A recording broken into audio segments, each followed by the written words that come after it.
মই বহুতখিনি centre opening কৰিবৰ কাৰণে গৈছোঁ, উপস্থিত আছোঁ। আজি ফাৰ্ষ্ট টাইম একেলগে ইমানখিনি লগতে ৰিপৰ্টাৰ আৰু বহু সিদিনা যোৰহাট বাক্সুমত হৈছিল অপেনিং। খুব মানে গৌৰৱ অনুভৱ কৰি আছোঁ মই। মোৰ নামটো ফাৰ্ষ্ট টাইম দৈনিক জনমত পেপাৰত নামটো আহিছে। এটা হাঁচৰি হ'ব আপুনি ঠিককৈ বিচাৰিলে দিয়ে অপেনিং কৰিবৰ কাৰণে গৈছিলোঁ, উপস্থিত আছোঁ বুলি তাত লিখিছিলে। আৰু চব আজিৰ পৰা আমাৰ এটা দায়িত্ব বাঢ়ি গ'ল। দায়িত্ব কি?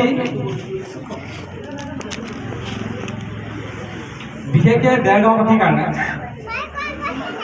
চব আমি আগবাঢ়িবৰ কাৰণে গৈ আছোঁ নহয় জানো? সকলো আগবাঢ়ি যিমানে কওকচোন বাৰু, সকলোৱে কিয় গৈ আছোঁ? আমি আগবাঢ়ি যাব লাগে। আগবাঢ়ি যোৱাৰ কাৰণ বহুতখিনি আছে।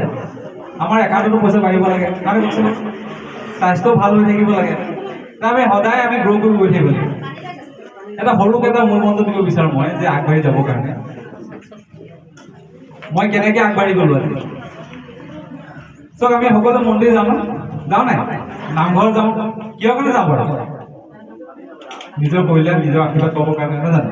ঘৰৰ সকলো ফেমিলি ভালে থাকিবৰ কাৰণে, ল'ৰা ছোৱালী পৰীক্ষা দিছে, ভাল ৰিজাল্ট আহিবৰ কাৰণে, মানে ভালৰ কাৰণে যাওঁ। মানে কৈছোঁ বাৰু, আৰচিএম চেণ্টাৰত যেতিয়া আহিব নহয়, তেতিয়া আমি আপোনালোকে ভালৰ কাৰণে আহিব লাগিব, আমি ভালৰ কাৰণে আহিব লাগিব। খালি নামঘৰ বা মন্দিৰত যাওঁতে আপোনাৰ কিবা কিবি লৈ যায় নাই? কি লৈ যায়? চাকি ধূপ, লগতে কল, কিবা কিবি আছে কওকচোন বাৰু, মগু লৈ যায়। কিছুতো ধুনীয়াকৈ সজাই মেলি ফুলো লৈ যায়। ইয়াত সেইবিলাক আনিব নালাগে। ইয়াত কি আনিব জানে বাৰু? ইয়াত কি লৈ আহিব লাগে বাৰু? বেগ আৰু পইচা?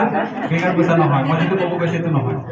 প্ৰত্যেকবাৰে যেতিয়া আপুনি আহে নহয়, তেতিয়া আপোনাৰ ঘৰৰ ওচৰত কোনোবা নহয় কোনোবা এজনক বা কোনোবা লৈ আহিব ইয়াত। যিমান লৈ আহিব নহয়, আৰু কি একো ক'ব নালাগে। কি ক'ব যে মই আৰচিএমত আছোঁ নহয়, এইবিলাক বস্তু মই ব্যৱহাৰ কৰি আছোঁ। সদায় লৈ আহিব। আৰু যেতিয়া আপোনালোকে ফ্ৰী প্ৰডাক্ট পাব নহয়, গম পাব, যেতিয়া গম পাব যে ফ্ৰী প্ৰডাক্ট আহিলে মোৰ, তেতিয়া কমচে কম 5 গৰাকী লৈ আহিব। এইটো মূল মন্ত্ৰ হয়, সেইটো দায়িত্ব হয় আপোনাৰ। যেতিয়া লৈ আহিব নহয়, আৰু কি কৰিব আপুনি, কমচে কম 500 টকাৰ প্ৰডাক্ট যে ফ্ৰী পোৱা বস্তু ন, কি ডাঙৰ কথা নহয়।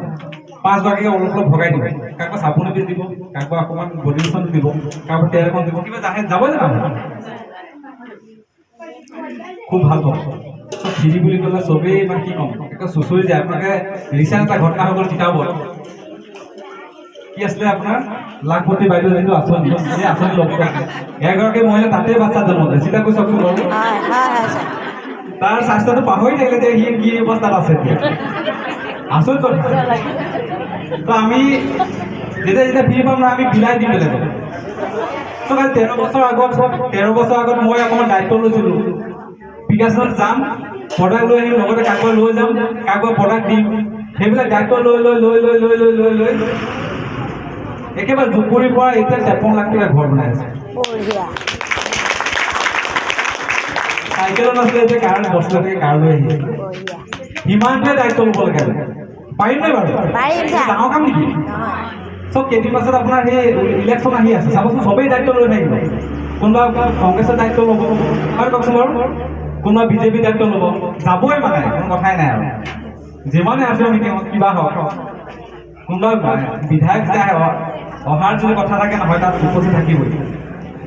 তো সেইবিলাক কি হয়।